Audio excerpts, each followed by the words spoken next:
Morning, good afternoon, or good evening, depending on where you are in the world. I'm Barbara Kaufman, and I'm the steward for the arts sector at the Charter for Compassion. So when you think about a charter, you normally think about a document. A charter is actually a document, or it starts as a document. And the Charter for Compassion started as a document too. It was put together with the leadership of Karen Armstrong. And Karen Armstrong is an author and religious scholar. And in 2008, she did a TED Talk in which she described what her wish was for the world. And that was to have a Charter for Compassion that everybody would feel comfortable signing on to. And that was 10 years ago. This is the 10th anniversary of the Charter for Compassion. And we now have more than 400 member cities. I think it's at 440, the number of cities. We have 2,200 organizations in 54 countries. We now have 12 sectors at the Charter, and they are arts, business, education, environment, healthcare, religion, spirituality, and interfaith, peace, science and research, restorative justice, social services, and women and girls. And we also have CEI, which is the Charter Educational Institute. So that's what this program is in favor of, spreading compassion around the world. And I've got a guest today that is one of the most compassionate people that I know in terms of her work and the planet. Now, the Charter talks about 3D compassion for self, for others, and for the planet. And Jennifer is really the epitome of that. So Jennifer Wilhoit she's a Ph.D., she's an author, she's a spiritual ecologist, I love that term, and the founder of Teal Arbor Stories. She compassionately supports people's creative process by drawing from nature's wisdom. Jennifer works as a consultant, a peacemaker, a healer, and a writer. She's also a longtime hospice, sacred vigiling, and bereavement volunteer. In addition to her individual practice with clients, Jennifer offers presentations, workshops, courses, trainings, and retreats. Her books, articles, and blogs focus on the human and nature relationship, what she calls the inner and outer landscape. Dr. Wilhoit is a faculty member and partner of the Charter for Compassion's Educational Institute, an active board member of several environmental, peace-building, compassion-focused, and interfaith organizations, and has presented her work at the widely attended International Parliament of World Religions. Her most recent book includes Weaned Seals and Snowy Summits. And she also wrote Writing on the Landscape in 2017. And when Jennifer's not researching, writing, or working, she hikes, makes beauty in photographs, natural landscapes, reads, travels internationally as much as possible, and expresses her love of nature through creative arts. Jennifer thrives in the beautiful Pacific Northwest landscape where she lives. If you want to look at her website, it's at tealarborstories.com, and I want to welcome Jennifer. I'm so glad you're with us today. Good morning. Well, actually, it's afternoon, right? Or is it? I'm not sure. Yeah. Good afternoon. Yeah. Good afternoon, everybody. I am so excited to be here. And that was a really wonderful introduction. Thank you, Barbara. I love the Charter. I have been involved with the Charter for Compassion since 2014, and it happened by accident that I got involved living in another place that isn't here. And I instantly felt at home. I instantly felt people who had values in common and a purpose and a direction in common, and in a way, and with a focus that was truly on compassion, love, caring for one another, offering kindness. And so it feels very natural to be involved again in a charter endeavor. So thank you very much, Barbara, for inviting me to be part of Creativity Camp. I don't know what ages of people we have on this call. Primarily my work is with adults, though recently kids have been finding their way to my work. And so I am very, very excited to offer today both some readings, which I will start with, and then some images. And then after that, I would like to describe how you, the participant in this webinar, can actually do some of these practices yourself with whatever you have around you at home. I think every practice, every activity, creative and otherwise, that we'll be talking about and that you'll be seeing today, are things that you can do right in your backyard or right in your kitchen. As the case may be, and you'll understand that when the images come up. So I would like to start, I'm going to read a few things. I have a lot planned, so I'll just start with a few, and then if there's time at the end, maybe I'll read some more. But I'm going to read a piece from my blog. I will do that third. And then I'm going to start with readings from my two latest books. This is the 2017 one that Barbara referenced. This is actually, if you're stuck in a creative project or with particularly with a writing project, this book, Writing on the Landscape, might be useful to you. And it's just chock full of practices and activities, some of which are actually fun, that can help you kind of boost your creativity. And then the other book is my co-authored volume with Stephen B. Jones, Ph.D. We put this book out last year, not even a year ago, about 8 months ago. And so I'll read a little bit from this book as well. And I will start with a reading from Writing on the Landscape.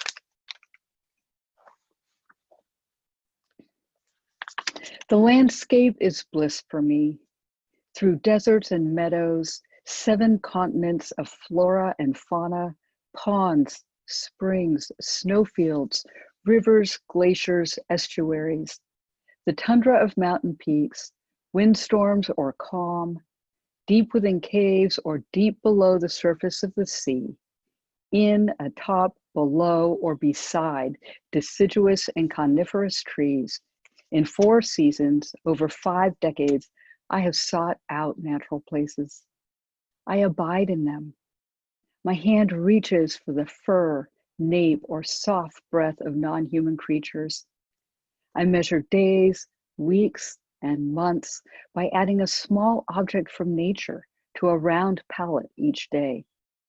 My body is well, healthy, whole, strong, invigorated, relaxed in nature's sweet places. My emotions become smooth, less intense, when I allow myself to rest in nature's havens.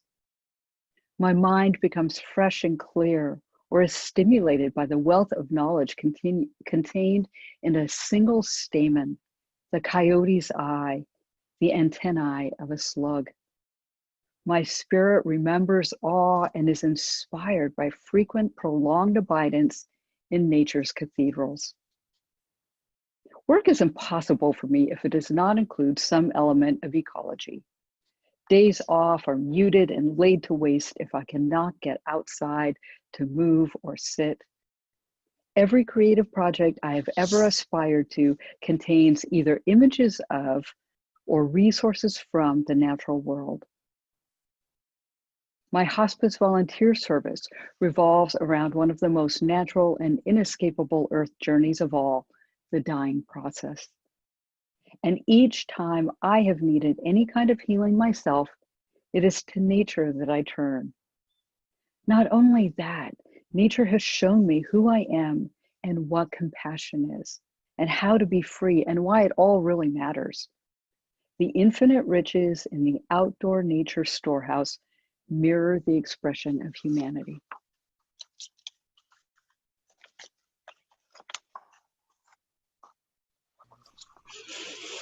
Oh, wow, Jennifer, we could just listen to you all day. That's beautiful, beautiful, beautiful. Dear, thank you. Oh, boy, and that's exactly how I feel. So you're putting my feelings into words, which is the highest compliment you can give a writer. So thank you. Yeah. Thank you. That answers one of the questions you want to ask me later, I think. Yeah. So I have a couple of other things I could read, or we could go into a slideshow. Actually, I'd like to read one more thing. I'll skip the books for the moment. I'd like to read a blog piece, and then we can move into the slideshow. Is that okay, Barbara? Please, of course. Okay. So this is a piece I wrote several years ago for a nature center on the East Coast, a place called Tupehaking. I hope I pronounced that correctly. That's how I say it in my brain now for the last few years. They're a nature center in New Jersey, and it was another odd coincidence, interesting coincidence of meeting somebody through a friend who I've never met in person, but we've had this wonderful communication online, emails and other things. And she got me connected with Tuba Haking, who was having an Arbor Day ceremony several years ago. And they asked me if I would write a piece that then ended up being performed by a New York City actress during the course of this event. So here's the written piece. And it's called We Are Trees. And the reason I really wanted to read it today, especially before we get into the images, is because I feel for myself when I'm doing something creative, when I'm making art, when I'm helping other people or guiding other people through creative projects using nature-based resources and inspiration, it reconnects us. It re-sews us back in with the fabric of all life, not just humanity. And so I will read this piece. It's one page. We are trees. We are trees. Yes, all of us, living season to season, gaining nourishment from the soil. Air is our very life breath. Yes, we are trees. Like branches, our arms reach out wide in ecstatic embrace of the splendor of this earth. Like roots, we ground ourselves in what has meaning, a sense of stability. Our torsos are the trunks, our blood, the xylem and phloem that course and flow. Skin, bark, leaves, hands that gather what is outside of us to our insides. Fall colors are the adornments we wear to celebrate seasons. Winter's barren limbs mirror to us the deaths and challenges, the losses and transitions, the conflicts and mortal nature of our lives. But spring opens us to the beautiful suppleness, the durability through those torrents that returns us to ourselves. We blossom in thickly petaled white flowers, and with our branch arms spread wide, we create a safe haven for all who rest underneath us. We extend ourselves in the summer to bear for those respite seekers the heat of the sun, placing ourselves between sun and dirt so that shade is formed. In the autumn, again we blaze, crimson and gold swatches so fire-like. And we bear the winds, filtering them through our singing leaves and limbs so that all below us are spared the brunt and force of it all. Thick hides, thick skin, the ability to stand tall no matter what adversity blows our way. We are cornerstones of non-human communities and of all the peopled places as well. We drip in the rain, we become statues in the icy snows. We sway to springtime's revelry of bud to blossom to leaf. We hear whispers of romance and children's giggles as summer moves forward to grace us with long days of luscious light.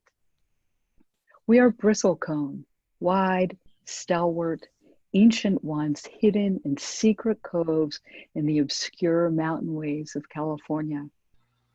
We are elms, oaks, and maples flowing sugar through our veins in spring, mediator between the sun's heat and the humans who tromp in grasses near where we stand. East Coast glories. We are teak and banana trees from the tropics. We are the kapok of Africa, the yew of Europe, the bamboo of Asia, eucalyptus of Australia, the rubber tree of South America. And we are the fossilized impressions of possible trees from early Triassic times in Antarctica. Blessed are we trees, we lover of trees, we the community of humans who celebrate Arbor Day. For we feel in trees the resonance of ourselves, the mirror that reminds us how we are rooted and strong, vulnerable in the face of change, resilient always, especially when we remember our inextricable interconnection with trees with all non-human living beings. When we remember this connection, we remember our own seasons and splendor.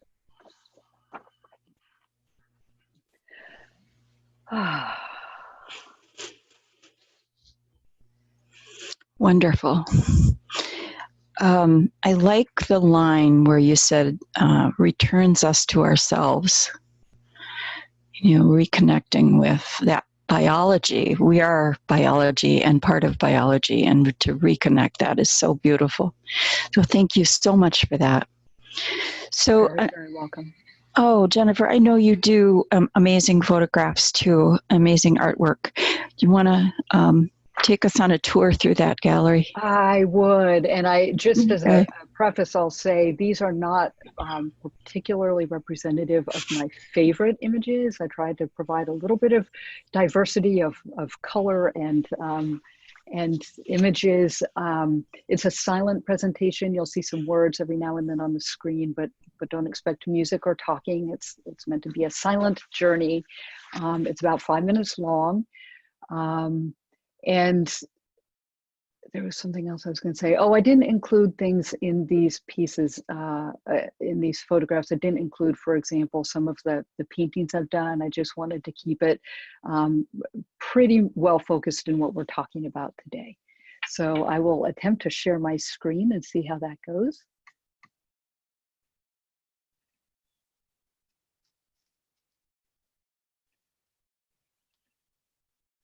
So you should now be seeing a slideshow. Okay, good.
So Susan Soleil says, "Thank you, Jennifer. This was a visually stunning meditation."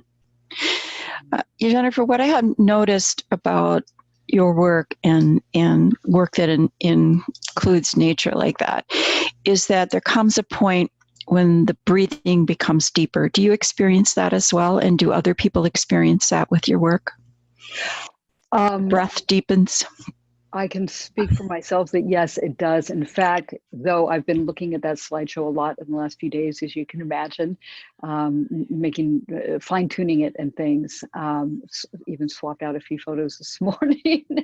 um, I I felt in this watching of it, because we were silent, and here we are together, 10 or 15 of us, in one moment, watching these images come rolling across the screen, that I did feel some joy, and I felt some calm, and yes, like I was just settling in, and I hadn't been able to watch it in that way over the last weeks, and especially the last few days. So it was a gift to be able to enjoy it with all of you. Yeah. Yes, it was a gift, and I do notice the deeper breathing, especially when we're connected to nature. The other thing I would call that is soul speak. Yeah, it's definitely a language that does speak to a much deeper part of us. And I saw your picture of the mycelium, the mushrooms, and it made me think of how we're all mycelium, that we're all connected in that same way. You know, we make up that whole biology, as it were, the expression of life on the planet. So that's thank right. you so And much. ideally in a commensal relationship, right, where we're all mutually benefiting from one another's presence, right? Yeah. And, okay, so there was just a comment in the chat I want to read to you. It says, "A big calm smile was on my face the whole time, and my breathing slowed and deepened." And that's from Melissa. Thanks, Melissa. Yes. So I guess that answers your other question about how it impacts other people. Yeah. I think it does. I think it does. Also, the other thing I was thinking is I told you previously that I have Native American on my father's side, and that those things really speak to a different part of me that I probably can't even describe to you. But I have a feeling you hear the same language. Yes. Yeah. Yes, Yeah. and sometimes I think it's okay, especially when I'm working with clients, working with people in groups or individually. And a lot of the work I do is on Zoom, even before shelter in place and COVID-19 restrictions. A lot of my work is via Zoom, because a lot of the clients I serve are not anywhere near me geographically. Right. But to have moments where, and I'll talk about this a little bit later when I'm talking about free writes and nature, using nature as prompts for writing, that there's something very still making, quieting about the natural world's presence in even a Zoom call. And sometimes this an image I hold up very close to the camera for a period of time, so that the client, the person on the other end of the Zoom, can actually use that image in their writing. Sometimes it's something like yesterday I was on with a client, and we have a lot of wildlife. We're very blessed that we live in a little bit of a rural place, and so we have wildlife coming through, especially this time of year. And yesterday it was just, I want to say just, a mama deer. But she just looked so big. I have a window right here, as you can probably see. And she was out there, and she was out there at the perfect moment that matched something that my client was saying. So I took the computer, and this has happened.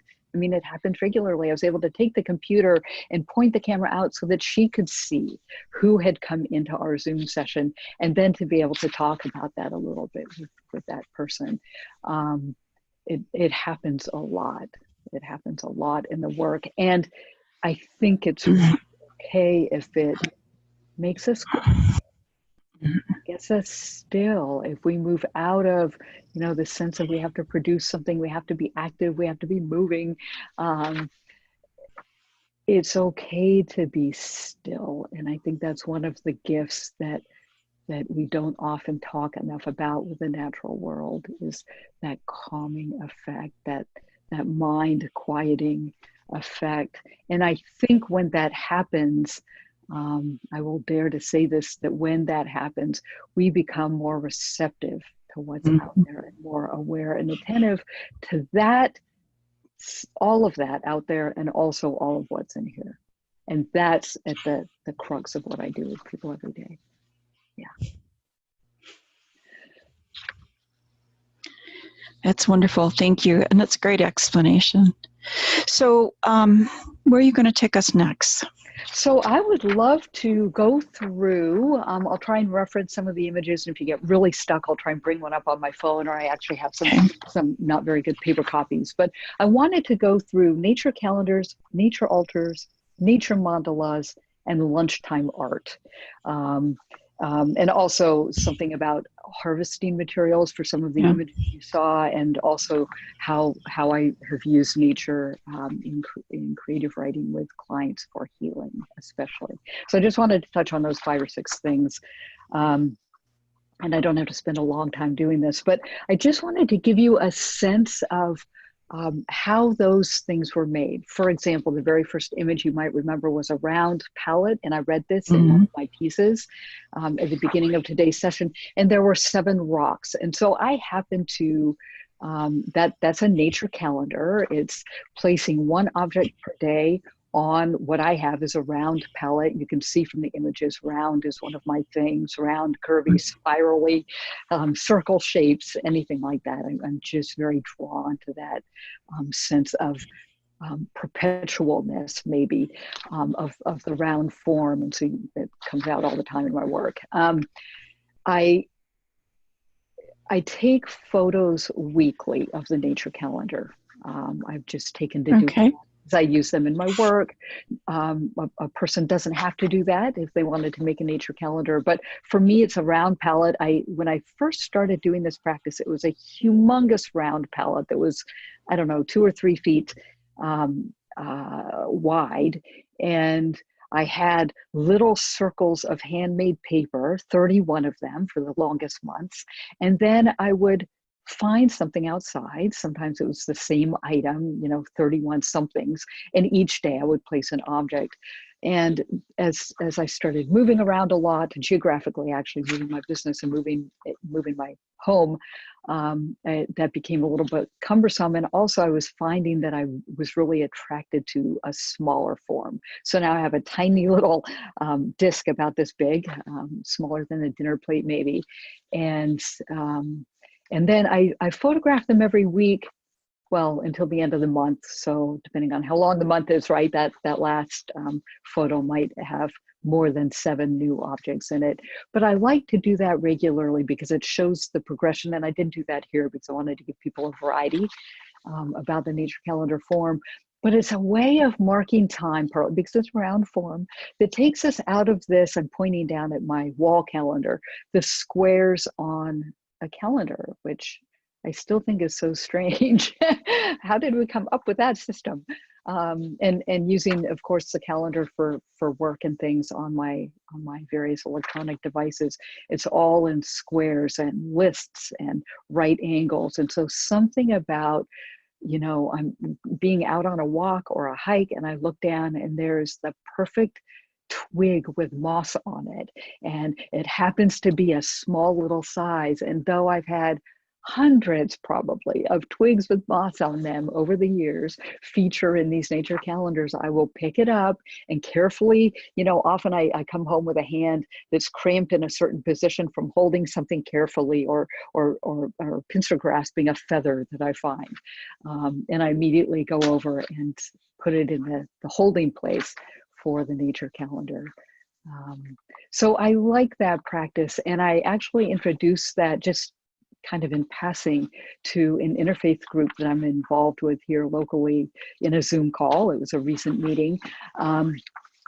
And one woman got so excited and said, "Oh my gosh, while I'm home with my children and they can't go to school, we've decided," she decided for the family in the course of this meeting, that she was going to introduce this nature calendar practice to her family, and that she and her kids were going to do this. And I haven't touched back in with her to find out how that's going. But the great thing is, if you don't like how it's going, a person can rearrange it. You get to start over on the first day of the month.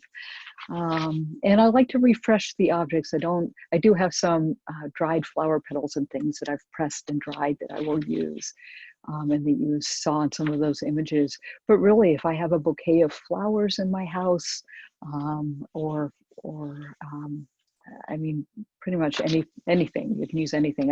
An orange peel, a piece of an orange peel, a leaf, a rock. All of those items can be in service. And I really most often don't do them in a way that, like the one with the 7 rocks at the very first image of the slideshow. I did not continue that entire month with rocks. And sometimes it's really messy. I try not to show the messiest ones that I've made, 31 days, and I'm not paying attention. And some of the items are too big and I'm stacking things on top of things. But it's a really nice way to pass the days. So that's nature calendars. And I would like to talk a minute about nature altars. What I don't mean by nature altars, I don't mean that it has to be some sectarian, religious kind of practice. What I simply mean, and I believe I said it something like this in the slideshow, that it's a way of using the natural world to mark or honor an occasion. And admittedly, some of those images that you saw in the nature altars part of the slideshow were actually honoring the birthdays of somebody who's passed away, a loved one who passed away, or actually marking the passing. One of them was an image when my beloved dog, who was my companion for a decade and a half, passed away. She got very old and very ill, and it was a big blow because we were very close. Some might say codependent, but I wanted to honor her death in some way visually, and so I created one of the images that was in the slideshow. And in fact, I'll tell you about that. I was on a beach and I was intending to make to honor a death, and I went out and I saw a paw print in the sand. And I instantly knew that was the spot. It was about the size of my dog's paw print in the sand. And so that became the center of that image, was this paw print, around which then I spiraled some rocks. And that actually ended up turning into a different kind of nature altar. But I also build nature altars to mark seasons, the solstices and equinoxes. Every year on New Year's Eve and or the first day of January, I do a kind of a turning over of the year, reflecting on the past year and bringing in the new year. Honoring people's birthdays with handmade bouquets, even if it's not somebody who will ever receive that bouquet. And it just is it's a way of holding the space. And often I photograph them, partly because I like some of the images I create. And sometimes I want to share that image if I know that that occasion is a special occasion for other people. Family members, for example, I'll take a photo so that I can then share that moment and that experience with them. Nature mandalas are a brand new practice. That was the 3rd series of images, and the very first image you saw was a white background with a lot of little circle pieces and a few square rectangular pieces. That practice is brand new. It's happened since Shelter in Place began. And those images, you'd have to really expand the image to see, but each one of those little circles, with one exception, there were a few images that were photographs of marbled paper that I made. But most of the images were nature photographs that I printed out and then used a creative hole punch, a bigger size hole punch. I think most of those were an inch or a half-inch size. And I punched out the nature photographs into little round pieces. And then I arranged those round pieces. And I found myself doing that one day. Actually, those round pieces were supposed to be for another project. And I started just kind of, I had a white piece of cloth. I started putting them on. And I realized at the end that what I had was a mandala. The mandalas are a brand new form for me. They're very simple. You saw some flower images. Sometimes they're a little bit symmetrical, whatever that means, with nature objects. I don't strive to pick images that are all alike or exactly the same size or shape. That's just not what my eye is usually drawn to. But I really enjoy doing that because it's not an outcome driven. I'm not aspiring to do something even that I like. By the end of it, I'm just immersed in a pretty quiet meditative process of using whatever either the nature images that I've punched into holes, or the objects from nature, flowers, twigs, that sort of thing. And I actually, if I look back on it, I've probably been doing that a lot longer than since the shelter in place time, but I named them in the last couple of months. So. And then one final thing I want to talk about in terms of the images is the lunchtime art. And the very first image for that, you might have noticed, was an orange peel. I had had an orange that day for lunch. Very literally, it's lunchtime art. And usually they're quick little creative projects. I'm in the middle of the day and I'm focused on all of these other things that maybe don't have anything to do with beauty or creativity. And I need something. I'm craving touching natural objects. I'm craving seeing something pretty. And so I went out. I had challenged myself to peel the orange without breaking the half what do you call it? The rind on the orange. I'd cut it in half and then very, very carefully extracted the flesh so that I could eat it. And then I went outside and just saw a couple little flowers that were growing in my grass. And I brought them in and I made that. And then I noticed myself over time making a few more of those. So I have several that are actually contained in little orange peels over time. But, and also you saw something that looked like some sticks or something. Those were lavender wands. And I certainly wouldn't make all of those in one lunchtime, but I do find myself in July or so when the lavender is harvestable here on our property. I'm able to take some of the lavender and a pretty ribbon and just kind of wind it up as a little activity to get me out of the other parts of my day for a few minutes. I want to mention ethical harvesting, and I don't even know if ethical, that's such a fancy, strict word.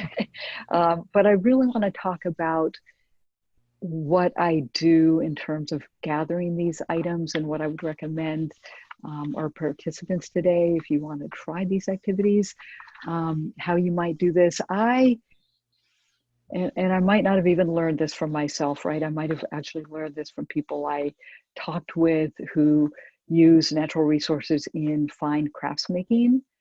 For example, when I did my doctoral research, that was some group of people I talked to gather data for my research involved working with artisans who use natural resources or images in their work. And there was a broom maker, a traditional Appalachian broom maker, who was one of these dozens of people that I interviewed.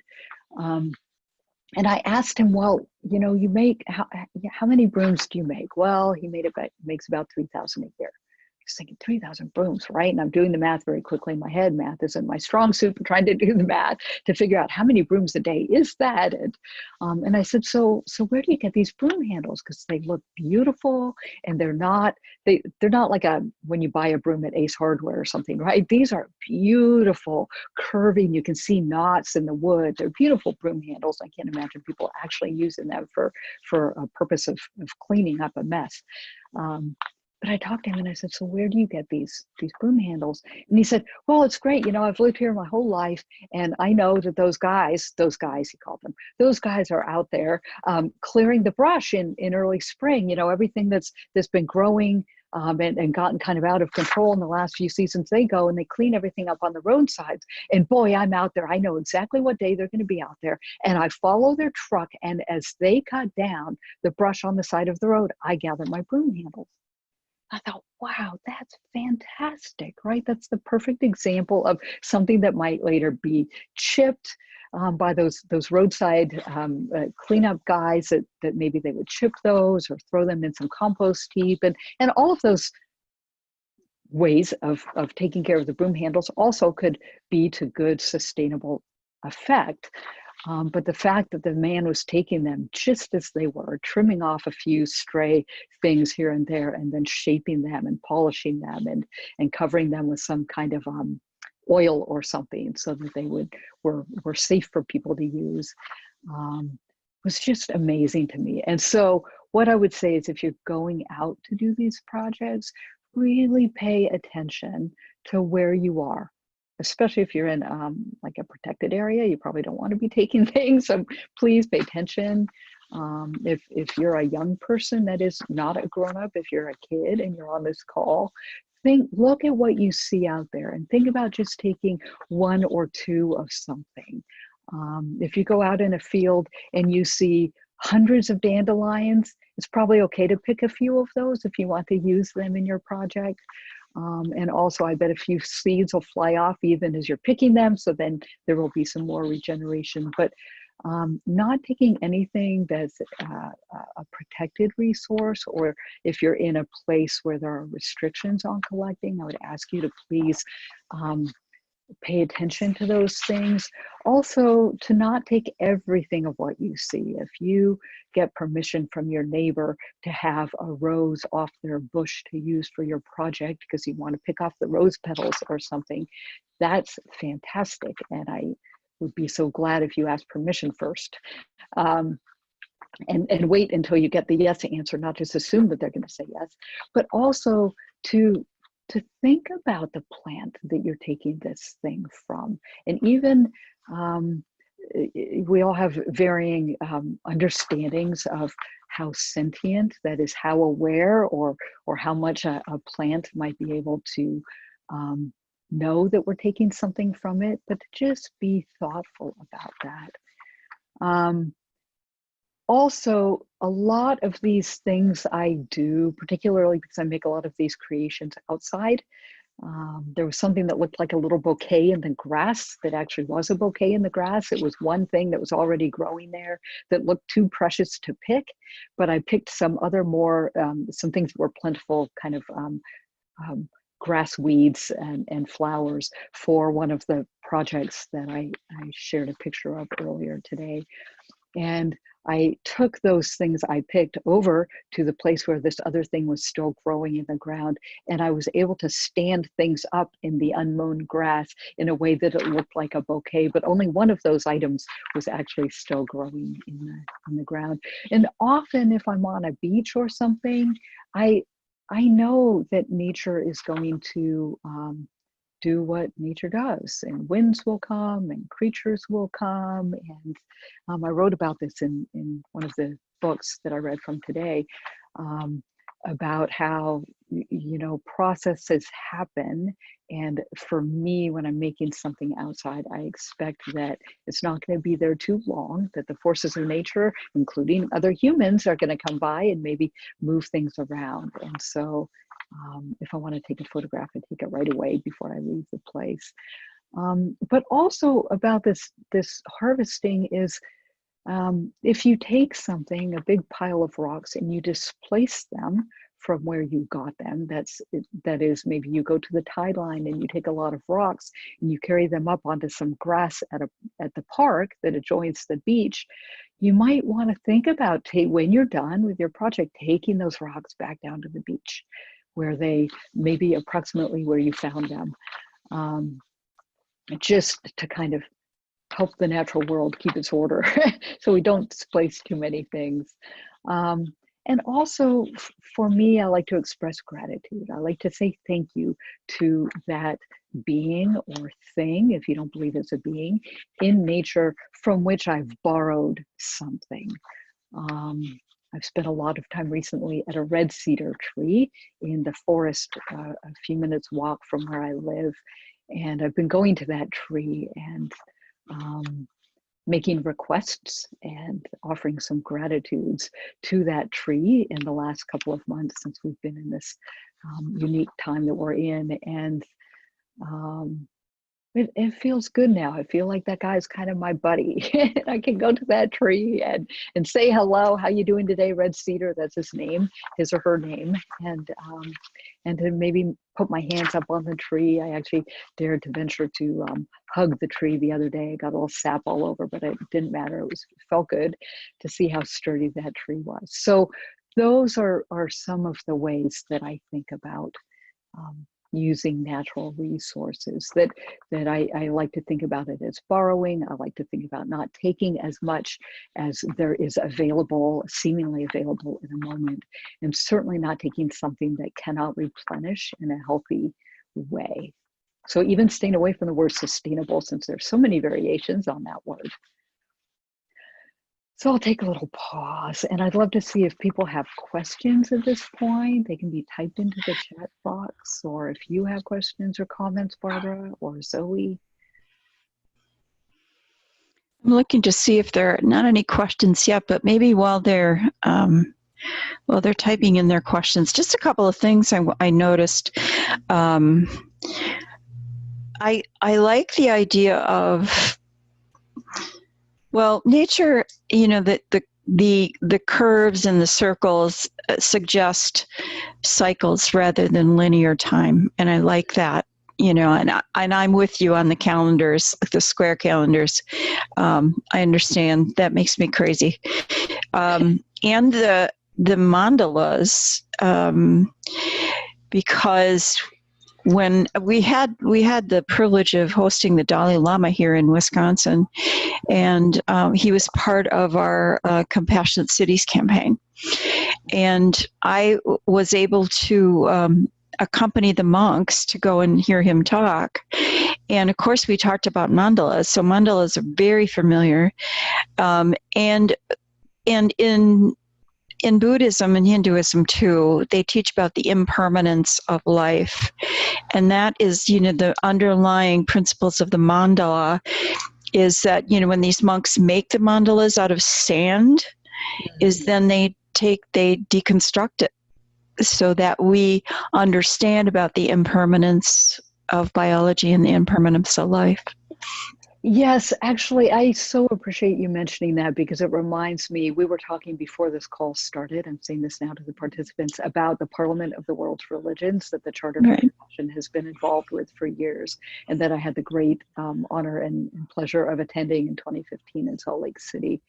And there were some Tibetan monks who were there in the front of this incredibly huge, beautiful, remade convention center with little pockets of sacred areas where people could go and experience beauty of all sorts, from religions of all kinds. And the Tibetan monks were right in the front, and they started out in the first day, right? It was a very basic looking thing with not a lot of color, and it just got more and more and more elaborate. And I took more photos than I can even believe of that process over the days. And it reminded me what you've said just now, and what that experience, and also some native ceremonies that I've had the honor of attending over the years, where there are also colored sand rituals. That there's, I heard of a practice, I mean, maybe in my 20s even, and I can't remember who the people are, but it's a small group of people in India, I believe, not part of the world anyway. And every morning, the practice is that the woman, the mom or the wife or the female head of the house, goes out to the door stoop just outside the front door of the home, and creates an artwork, usually made of sand, colored sand, and then leaves it there. And because it's the front stoop, as the children go off to school and as her husband, goes off to his job, and as grandma and grandpa are coming in and out during the day, that artwork over the day, the sand becomes dispersed, and then it's back to looking like the front stoop, not like a piece of art. And I've held on to that. I can't remember the source, I can't remember the name of the people, but I've held on to that image. And how beautiful if we all made a piece of something, simple or elaborate, for a few minutes in the beginning of every day, and let just the tasks and the hours of the day kind of wear it down, and displace all of that back into the environment, and then the next morning create the beauty again. And though I think it's really cool, I've never had a sustained practice of that, but I think about it almost every day for all these years since I heard about it. I've done that too, that same thing with writing prompts, and let whatever it is suggest to me what it wants, what voice it wants, and what it wants to say. Yeah. That's wonderful, wonderful practice. And I thought about the shapes in nature. There's something about nature that is completely elegant in terms of the geometry that's incorporated in it, and in terms of the flow that's incorporated, and how things come together. And there's not it's not a deliberate placement, but it's an evolutionary placement, if you know what I mean. That there's something about that really can really speak to human beings, and give us that, sort of a refreshing breath, and maybe a tiny rebirth for the day. So I remember I was on retreat one time, and I remember this very vividly. It was a number of years ago, but it was like at the edge of winter. So it was like winter was winding down a little bit, and I saw this leaf, and the leaf had been frozen. Little thin ice the leaf had been frozen and was emerging from the ice. And I stood there and looked at that. I can't tell you how long I looked at that leaf, but the whole universe opened up in that leaf. And I know you know what I'm talking about, but it was it was like I had never seen anything so beautiful in my life, and it spoke volumes, just that little leaf. So just that simple act of doing that and letting it suggest to you, what is the meaning in this, or what am I trying to convey here? Yes, and I appreciate you saying that too. So I can feel how our lives and our sensitivity to the natural world are very similar, Barbara. And two examples of that for me, I went out on one of my hikes, which is one of the things I've been doing recently to clear my head, let's say, during these times. I went out, and there are a couple different places on the other side of the forest where there are neighborhoods that if I want to get a little more mileage on my feet, I can extend my walk. And so the other day I was extending out north of here, and I passed the same rhododendron bush I've passed dozens and dozens and dozens of times in recent weeks. And it's blooming, and that had been blooming before, but there was this activity, and I wasn't walking at a different time of day than normal. Usually it's in the morning. And I walked out, and there was a low hum, and there were these beautiful, beautiful honeybees, and they were going in every single, and not just in a little bit. I mean, tucking themselves so far inside each flower that they became a dark shadow, which I only know because I sat there for a long time trying to photograph them. I didn't have my great camera, but just using my phone camera. And I just became kind of immersed. I wasn't thinking hardly. I wasn't maybe even feeling as in emotions, but I was just, my eyes were riveted and I was watching them swirl around. And sometimes I was trying to capture a photo. I took a fun little video of one of the bees and, you know, touring around this flower and pushing on the stamen in a way that looked like people in playing an organ, the foot organ. I was like, wow, he's playing that flower. He's not just trying to get some nourishment from it. But it was fascinating. And I left and I proceeded with my walk when somehow I like woke up to that I was actually supposed to be walking and hiking, had a whole day of work in front of me, that maybe I wasn't going to spend all day standing at that rhododendron bush. And I thought for a second, I asked myself the question, how long were you standing there? And instantly I knew I couldn't answer. And I most especially knew in my heart that it didn't matter.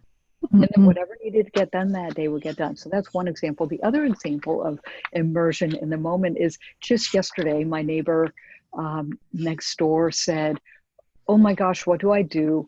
A little junco is out of his nest. And I was thinking, well, I know what we should do. I'm thinking in my head, we should put it back in, right? Well, as soon as I walked over to the shed, the garden shed, where there wasn't just one, there were two juncos who had come out of the nest. And they were tiny, tiny little guys. The junco, the dark-eyed junco or Oregon junco, variously known as both names here, is a very common bird. And over the years, I've written about them a lot and watched the nests and watched the eggs and watched this whole process. And we have many, many nests on this property over each spring, junco nests. And so one was in the garden shed. It was just high enough that there was no way, even if I very carefully scooped up a bird, that I was going to get him back in the nest. And also, I'm really, I try so hard not to intervene when I think that nature is so grand and glorious and really can take care of itself most of the time. Anyway, I went out there and there were these two little guys, and one of them definitely had wings, and though he couldn't fly high, he definitely was able to fly enough to get up to the top of a bucket and could probably stair step himself back up into that nest. And the other guy at least could run really, really fast around the shed. So I knew that he would probably be okay. And there's a place where mom could come in and feed them, even if they weren't in the nest. She'd probably still feed them on the ground. So we opted not to intervene in this situation, which was fine. And then as I came out, I went to the weedy place right behind where, in the gravel where I parked my car. And I looked down and it was a moment, one of those moments that caught me, as if the baby birds weren't glorious enough. I looked down and I just stopped in my tracks. And there was I believe there are these little yellow, tiny, tiny, tiny little spiders. I forget what they're called.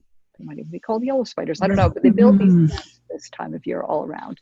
And they're not super favorable to have around. They do things that people don't like. But anyway, I wasn't going to disturb it. But I looked down, and on this nest, though it was sunny by that time in the afternoon, it had rained here in the morning. And I looked down and it just looked like jewels all over this, this web.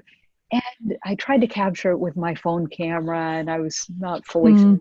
Then I went out this morning and tried again with a better camera to see if I could actually capture the effect. But it was that moment again where I have no idea. I was there 5 seconds or 3 minutes, I don't know. But it was being captivated. And I have to say that I believe, and I'll be so arrogant as to say I know that we are a part of nature. And so those moments where we're caught, we're captivated by a web, we're caught in the action of the swarm of bees. Never once did it occur to me one of the bees might land on me or sting me. That just wasn't a thought. Then they weren't there for me. But it reminds me how connected we are. We forget, there's a huge amnesia, I think, about our connection with the natural world. But gosh, we are. And every time we need to eat something or sleep or, go to the bathroom, we're reminded, oh, yeah, we're nature, right? These are things we can't change. We must have water every day. We must have nourishment. We must rest. So we are connected. So I think these creative projects we do can be a very tangible and often aesthetically pleasing way to remember that connection, to reconnect on a really, really visceral level. Or a portal back to the self, even. Yeah. I know what you're saying, because it's like 3 minutes, 2 minutes, an hour, an eternity doesn't matter when you're in one of those moments. Yeah, that's great. That's great. So, so we talked a little bit about ethical harvesting, and then you use nature a lot in your writing. So using nature in creative writing. You want to talk about that a little bit? Sure, and I'll be brief because I'd love to open it up for questions for people too, or Barbara, if you have more questions. Yeah, let me check the chat room here. And I don't know if questions, I see a little Q&A box. I don't know if questions are going in there too, or if they're only going in the chat. Not so far. I think everybody's enchanted. or taking a nice happy doze in the middle of their lunch break for the day. Yes, I'll talk about nature and creative writings, or in any kind of writing. So I use the whole, as I said, crux of my professional work right now is I love doing these creative things, visual art, creative things. The crux of my work really is writing. And part of that is the content I develop, books and articles and blogs and things like that I write. But it is also guiding people who are hurting, or who are stuck, or who are blocked in their writing, or are in some kind of creative impasse, or maybe they're in a big life transition. And it's doing work with those folks, usually one-on-one, to help them move through that impasse, through that stuckness, through the grief, through the hardship. And so often what I do is have objects from the natural world. Either I've collected them, or the person I'm working with has collected them, or we can have an experience sometimes out in the natural world, either both of us via Zoom, leaving the computer for a minute and going outside, or if we're together in a natural place, using the natural world in that way, and also using images like some of the photos you saw. There was a caption to the effect of using the photograph for writing about the photograph. And so what I often do with people is pair an image with a writing prompt. I'm not I have to say, I'm not a huge fan of writing prompts, just kind of as a general principle. And I get that they're really, really useful at some points, probably for all of us. I'm not one of those people that probably will write a book of writing prompts, though they're very popular and they're very handy for a lot of folks. I will often, given what the person is presenting, say a client of mine, as an issue or an impasse, I will actually listen to what they're saying and think of a question about that, and then offer them the question and offer them a photograph. And I do that in a number of various ways, but for example, let's see if I can find the image quick. Oh wait, I can probably show you from these hard copies. There's an image I used with a client recently. And you asked, Barbara, before we started today, if I could share some examples without breaking anonymity, because of course the work I do with clients is confidential. But I will hold up this image. You'll see there a red image. That's one of the writing prompts images. I held that up. It was a shinier image, actually on photo paper, to my client when he was in a stuck place with his writing. And this is a very astute person who was writing his second or third book, and had all of the content and the outline and the book deal with the traditional publisher, and just needed a little bit of support as he went through that process. So one day when he was stuck, I held that up, and I didn't say what the image was. I just held it up and gave him a writing prompt that was appropriate to his where he was stuck that day. And at the end of a very short free write, maybe 15 minutes or something, he had he looked at that image and said that it was, for him, it was candles. It's actually an image from the natural world, but he saw it as candles, and that became a whole thing for him.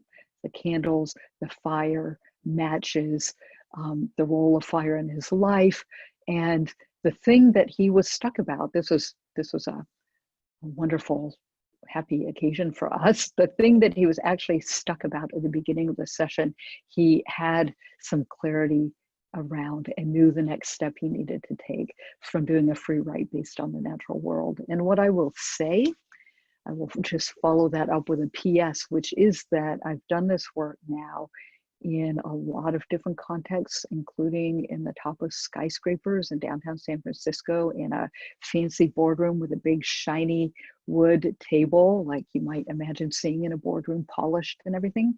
And here I came from the Pacific Northwest, trudging down with a suitcase full of dirty seaweeded rocks, bark, twigs, leaves, pollen, all kinds of things, and spread it out on this shiny polished table.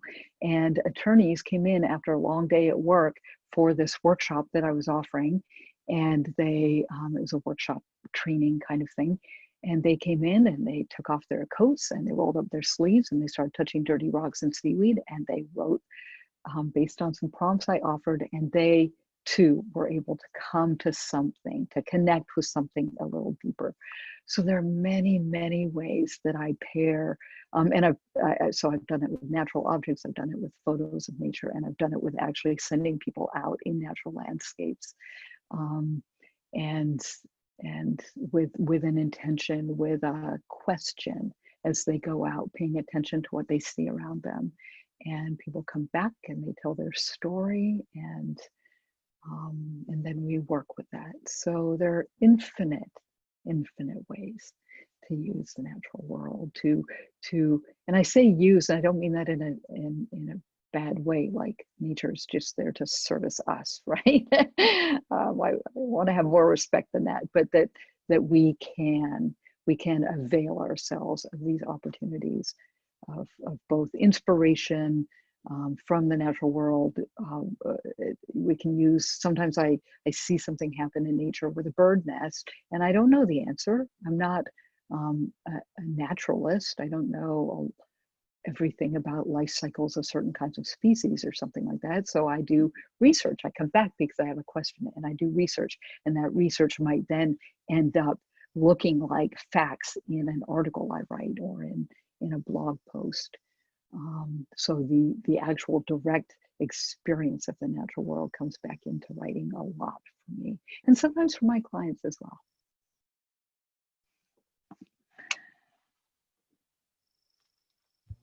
Thank you for sharing that. That was a wonderful story. And I know I still don't have any questions, but I wanted you to continue just for a few minutes because we're past the top of the hour, but that's fine. I'm really enjoying speaking to you. This has been a joy, and I'm sure it is for a lot of people who maybe at this time, the world has stopped, basically.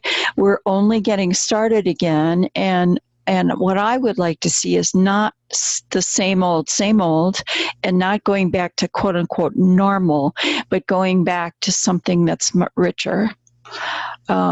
And that respects, nature and the earth and our biology, and makes us remember that we are part of that biology. And I've seen people have those reflections that I don't want to interpret that for them, but I can see it, that a connection has been made. Mm-hmm. So I think that's wonderful. I know that it's confidential, and I know you can't say a lot about when you're working with people who are transitioning, but do you want to talk a little bit about that? Just something that you can tell us about that, because that is really, having had a background in nursing, I can appreciate that. And that is really a different kind of work. And it's so gentle and so comforting that I don't know if you can say anything about that without identifying anyone, but tell us what you do when you volunteer. Okay, so you're referencing the volunteer work, my hospice work. Right. Okay. Because I also do some bit of that profession as well. But yes, so I've been a hospice volunteer for 20 years. I started very, very young. And of course, like most people who start in with hospice work, I had a story. We all had a story. And in fact, when you go to hospice, most often for people when they show up at a hospice training, one of the first things we do is share the story of why we're there. And mine was a personal story of loss. And so I went and I got trained to be a hospice volunteer. And I didn't, I mean, I really didn't know much about hospice before that. I didn't have any notion when I went to that very first training, and I've attended a lot of trainings over the years of various sorts. And as I've moved around, sometimes as I've signed up with a new hospice, sometimes finding the hospice I can volunteer with before I've actually found the house to live in the neighborhood, very literally. I have had to go through training, you know, the whole training again, based on state regulations and that particular hospice. So I've been through a lot of trainings, and I had no idea when I started in that very first training how easily the work would come, how ready I was for it, and how ready it was for me, perhaps. And I love that. I mean, there is so every situation is different.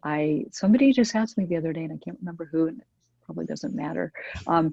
Asked the question, do I do hospice work only in people's homes or only in facilities? And I do both. And sometimes I like to say that I prefer going into people's homes, partly because that's where things are familiar for the family, for the person who is moving toward death, who may or may not be actually to that last stage of transitioning, crossing over.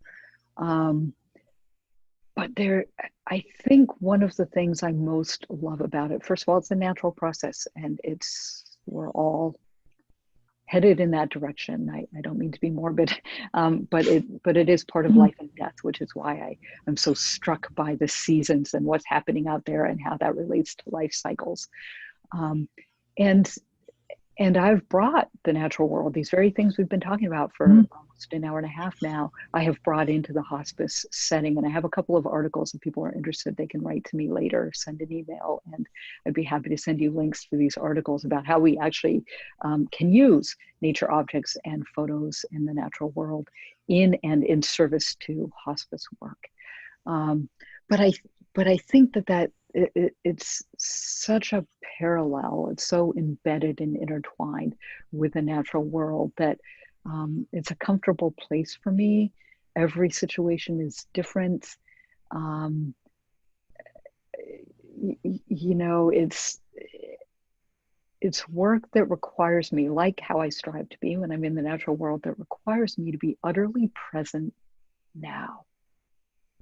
And I have rituals I do, some of which are in these articles I just referenced, about what I do before I get out of my car, when I reach somebody's home or a facility that somebody might be staying in until they pass away, and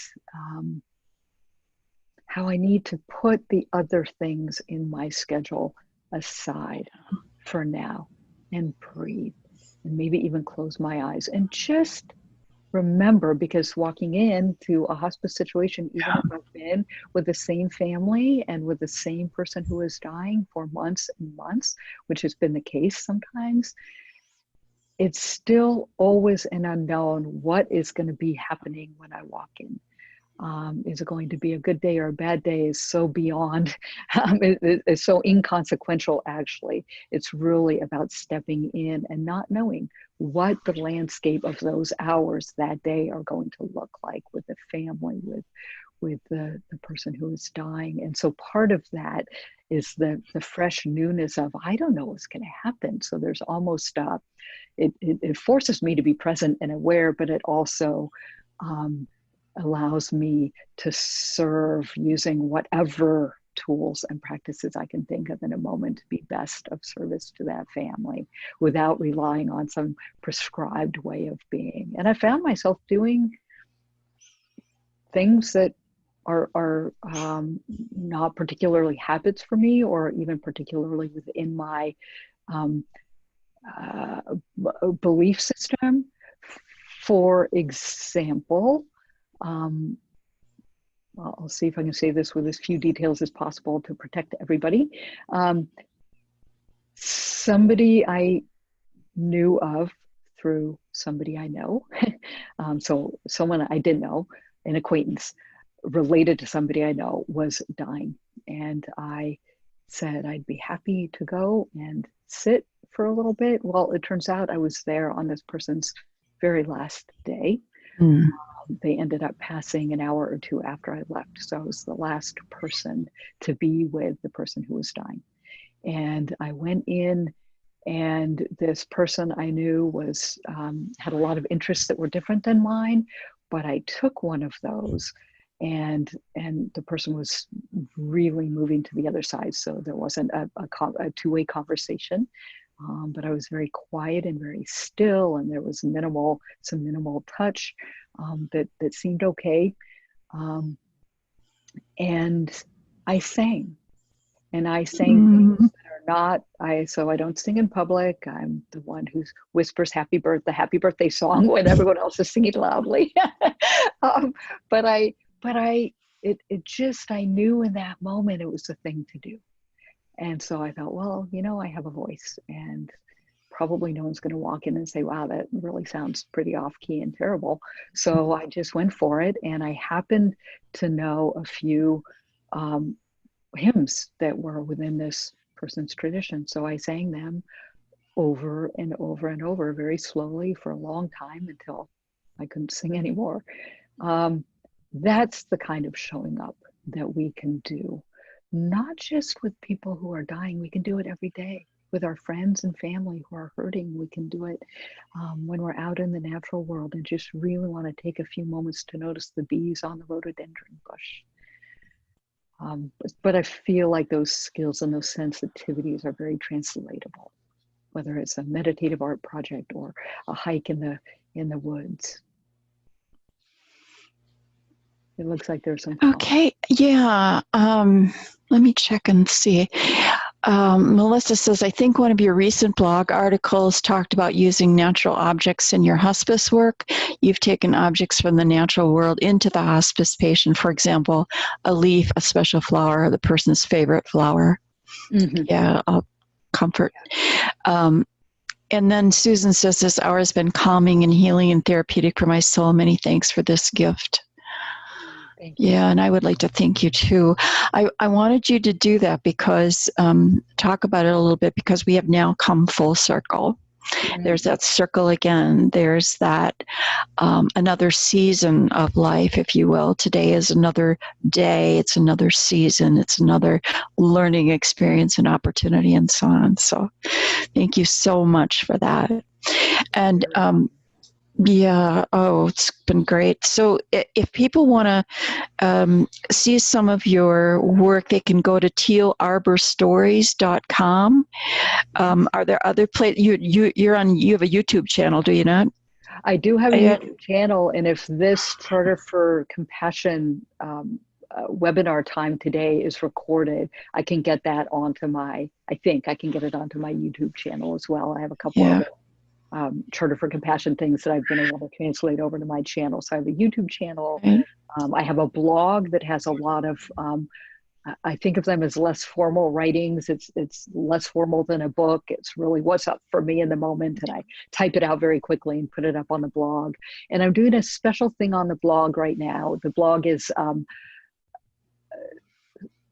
can't remember the address, but if you go into my website, you'll see a little orange box with a stylized white bee. That's the symbol for blog. Or you can type in Teal Arbor Stories blog and get there that way. It's on blogspot.com. And in there, I'm doing a thing. I don't know how long I will continue. I might be winding it up soon, but over the last couple of months, I've been doing something called Hearth, which is something I post very short on Tuesdays, Thursdays, and some Saturdays. Thank you. Someone just posted my blog. Yeah. Thank you, Melissa. Okay, good. I can't remember my own blog address, right?